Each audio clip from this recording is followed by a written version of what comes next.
धन्यवाद तेरे परमेश्वर। आज एक एक जन का हम नाम लेकर प्रार्थना करेंगे। स्क्रीन पे एक एक जन को लेंगे।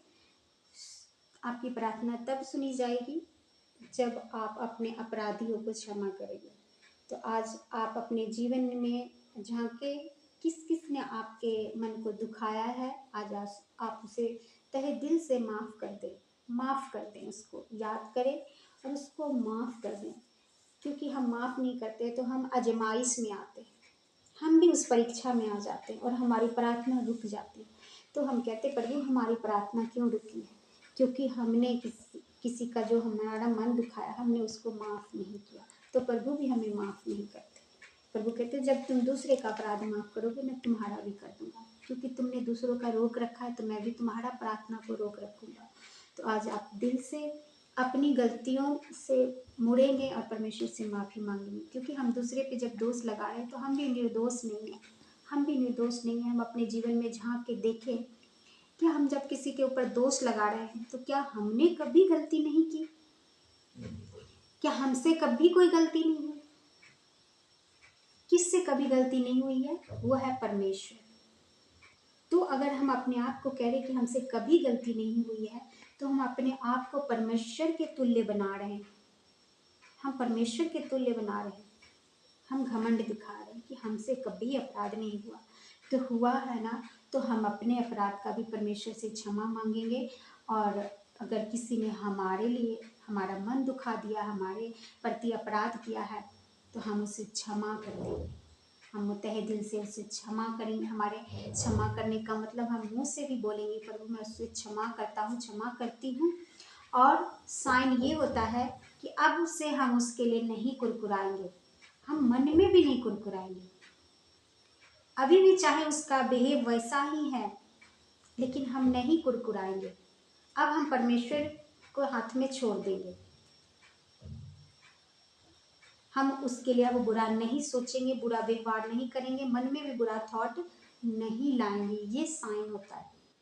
खाली मुंह से माफी बोलना नहीं होता। सो अगर हम इस तरह करते तब हमारी प्रार्थना को सुनी जाती।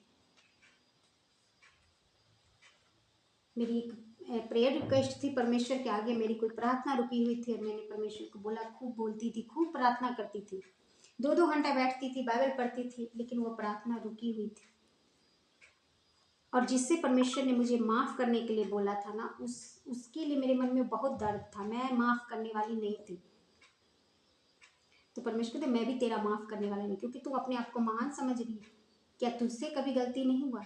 जा और उसको माफ़ कर।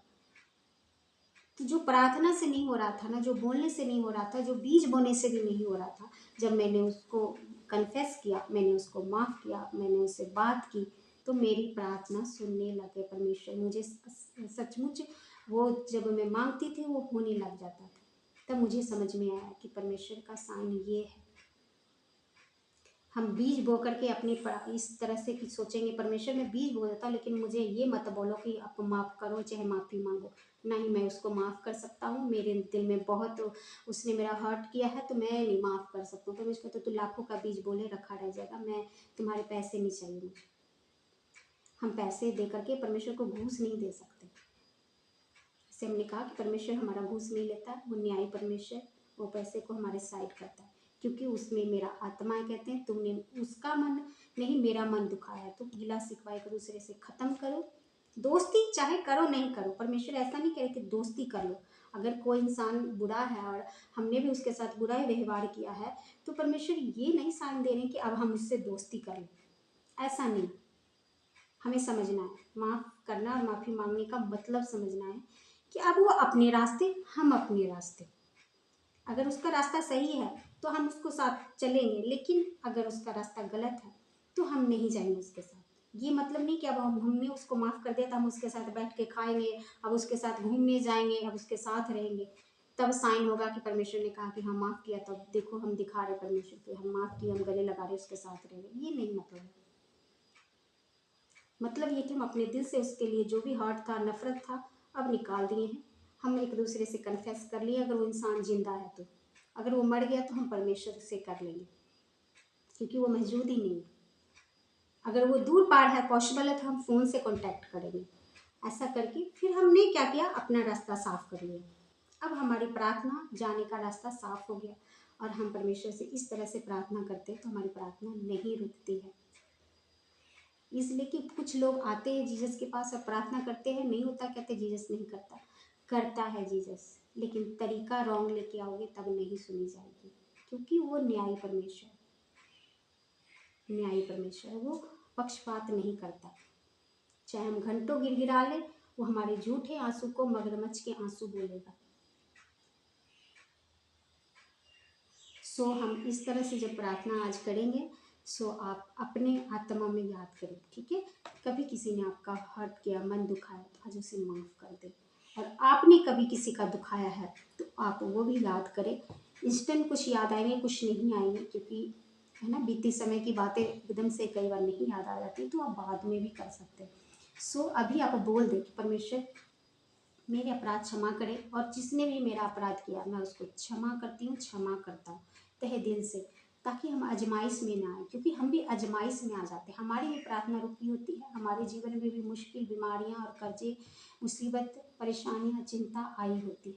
हम आजमाइश में होते हैं, क्योंकि ये परमेश्वर की लाठी होती है और बे आवाज़ होती है, हम पर पड़ रही होती है, हम पे पड़ रही होती है। तो हम परमेश्वर से विनती करके इस बेआवाज़ लाठी को हटा लेंगे, ठीक है। सो आज हम परमेश्वर से जो अभी गीत गाया गया कि परमेश्वर, ये सबसे इम्पोर्टेंट प्रार्थना है, और जीसस ने बाइबल में भी यही लिखा है कि जब तुम मुझसे प्रार्थना करो ऐसे करो कि रोज़ की रोटी हमें दे। हम दो तरह से ले सकते हैं कि रोज़ की रोटी मतलब हमारा गुजर बसर भी अच्छे से चले, लेकिन रोटी का मतलब ये है कि वचन की रोटी, परमेश्वर आपकी ज्ञान की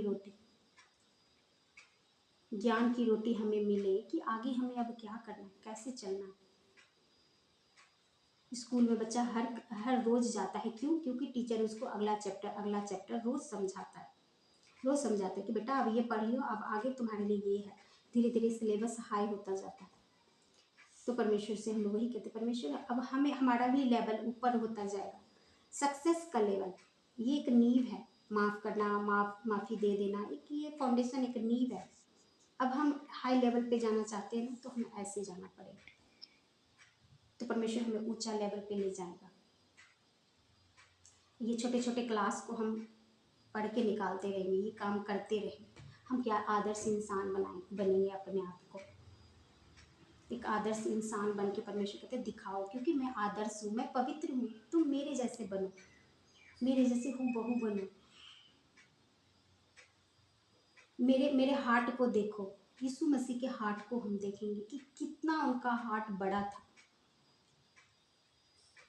जब भी कभी मुश्किल आए ना किसी को माफ़ करने में, माफ़ी मांगने में, तो जीसस के तरफ देखना। अगर किसी ने जीसस की मूवी देखी हो, मैंने वैसे सबको भेजती हूँ कि आप देखो, क्योंकि बाइबल पढ़ने में इतना इंटरेस्ट नहीं आएगा, लेकिन पिक्चर देखने में इंटरेस्ट आएगा। रियल में वो सामने दिखाई देगा, तो आप उसको देखो कि क्या उनकी जीवन थी, कैसा वो व्यवहार करते थे लोगों से। क्योंकि बाइबल पढ़ने और समझने में कई बार मुश्किल आ जाती है स्टोरी को, तो आप उनकी लाइफ से देखेंगे वो कितना बड़ा उनका हार्ट था। आप अपने आप को इमेजिन करके देखें कि आप समाज में सबका भला कर रहे हैं, अच्छा कर रहे हैं, सबका अच्छी अच्छी शिक्षा फैला रहे हैं। जो बीमार है उसको, उसके लिए दवाई कर रहे हैं, उसको प्रार्थना कर रहे हैं, वो चंगा हो रहा है, अच्छा हो रहा है, सब कुछ अच्छा हो रहा है, किसी का बुरा नहीं सोच रहे। लेकिन आपको समाज वाले इल्ज़ाम लगा करके आपको एक क्रूस पे टांग दे, और जहाँ पे उस आपको टांगना है, उस रास्ते से जब आपको गुजरना है, आपके ऊपर ताना मारे, आपको बोले, भला बुरा बोलता जाए, आपको कोसता जाए, आपको गंदी गालियां देता जाए, आपके दाढ़ी को नोचे, आपके मुंह पे थूक दे, इस बिहेव से आपको लेके जाए और मारे, और मारने के बाद आपके स्किन से इतना 200-200 ग्राम मांस निकले। कील से मारा जाता था उनको, चाबुक जो कोड़े कहा जाता है, और मांस निकले, और कितना दर्द हो रहा हो। और जिस क्रूस के ऊपर टांगना है आगे पहाड़ पे जाकर के, जिसके ऊपर उसको टांगना है, वो भी उसके कंधे पे दे दिया जाए, क्योंकि वो लकड़ी, हल्की लकड़ी में तो किसी इंसान को टांगा जा नहीं सकता, तो उसका वेट कितना होगा, वो भी वेट आपके कंधे पे दे जाए, और ऊपर से मारा जाए, आपको थूका जाए, इंसल्ट किया जाए, तरह तरह की बातें बोला जाए, और आपको वहाँ पे टांग दिया जाए।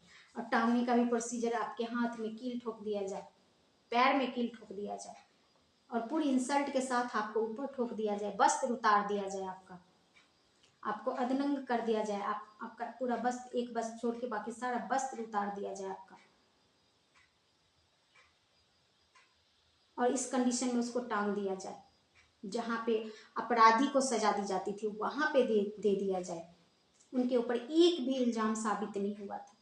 उनको बोला गया, जज ने बोला कि मुंह खोल, तू मुंह खोल, तू मुंह से बोल, क्योंकि तेरे पे सारे इल्जाम जो लगाए जा रहे बेबुनियाद है, सच नहीं है। यीशु मसीह ने मुंह नहीं खोला। वो एक बार मुंह खोल देते तो वो निर्दोष हो जाते, वो क्रूस पे नहीं चढ़ते, लेकिन वो करने ही यही आए थे। अगर एक बेटे ने खून कर दिया ना किसी का, और उसका पिता वहां मौजूद है और वो बेटा जवान है, गलती से हो गया, चाहे जान के कर दिया, वो कभी बाप नहीं चाहेगा कि मेरा बेटा जेल जाए। वो क्या कहेगा, उसके हाथ के चाकू को ले लेगा और कहेगा बेटा भाग जा तू यहाँ से, और जब पुलिस आएगी तो उसको पकड़ के ले जाएगा और उसको सजा देने के लिए ले जाया जाएगा। वो मुंह खोल सकता है कि मैं निर्दोष हूं, मैंने ये अपराध नहीं किया, मेरे बेटे ने किया, वो बच सकता है, लेकिन वो मुंह नहीं खोलेगा। वो मुंह नहीं खोलेगा, क्यों? क्योंकि वो अपने बेटे को बचाना चाहता है, वो अपने औलाद को निर्दोष साबित करना चाहता है, वो अपनी औलाद को पूरा जवानी सुख से जीना देखना चाहता है, उसकी सलामती चाहता है। क्यों? क्योंकि उसको दर्द होगा कि पिता के होते हुए अगर बेटा क्रूस पे सजाए मौत में जाएगा तो उस पिता को बहुत दर्द होगा, इसलिए वो उसकी दर्द को अपने दर्द में ले लिया और वो कहा कि नहीं, मैं ही अपराधी, मुझे ले चलो। इसी तरह यीशु मसीह ने, जो हमने गलतियां की ना, उसकी सजा उसने ले लिया, और जैसे वो मुंह खोलता तो क्या होता है, हम लोग दोषी हो जाते परमेश्वर की नजर में और हमें सजा मिलती। यीशु मसीह कहते जो मेरे पास आएगा उसको सजा नहीं मिलेगी, उसका अपराध क्षमा हो जाएगा, क्षमा हो जाएगा। तो हम सडनली वही बच्चे बन जाते हैं जिसका बाप ने उसकी मौत की सजा खुद के ऊपर ले लिया। अब वो बच्चा आज़ाद है, अब उसको कोई सजा नहीं दे सकता, उसको कोई समाज सजा नहीं दे सकता, उसको कोई कानून सजा नहीं दे सकता, क्योंकि साबित ही नहीं कर पाएगा, क्योंकि उसके पिता ने मुंह नहीं खोला और उसका पिता उसकी सजा को ले गया। तो अब वो बच्चा निर्दोष है। उसी तरह यीशु मसीह में हम निर्दोष हो जाते, और यीशु मसीह इतने दर्द सहने के बाद भी कहा कि हे पिता इन्हें माफ कर, ये लोग नहीं जानते कि ये क्या कर रहे हैं। आपके साथ कोई ऐसा करे और आप ऐसा बोल पाओगे उसको? आपने कोई गलती नहीं की लेकिन आपके साथ ऐसा बिहेव किया जाए, समाज में इल्जाम पे इल्जाम लगाया जाए, तुम गलत काम करते हो या ऐसे हो वैसे हो, जो दुनिया का इल्जाम हो आपके ऊपर लगा दे बुरे कामों का, और आपने उस काम को नहीं किया है, आपके अंदर कितना दर्द होगा, कितनी भड़ास निकलेगी, कितना कुछ बोलने का मन करेगा, कितना कुछ साबित करने का मन करेगा, करोगे भी आप। लेकिन यीशु मसीह ने कोई साबित नहीं किया, कोई इल्जाम नहीं लगाया। तो क्या हम अपने अपराधियों को क्षमा नहीं कर सकते? क्या किसने हमारा कितना क्या बिगाड़ दिया? सो हम ऐसा परमेश्वर से विनती करेंगे, तब हम क्षमा कर पाएंगे, जब हम उसको देखेंगे, उनकी तरफ देखेंगे कि वो क्या थे, उन्होंने क्या किया और क्या सिखाया। सिर्फ मुंह से उन्होंने बोला नहीं कि ऐसा करो ऐसा करो, उन्होंने करके दिखाया, उस भूमिका को निभा के दिखाया, उस भूमिका को निभा के दिखाया।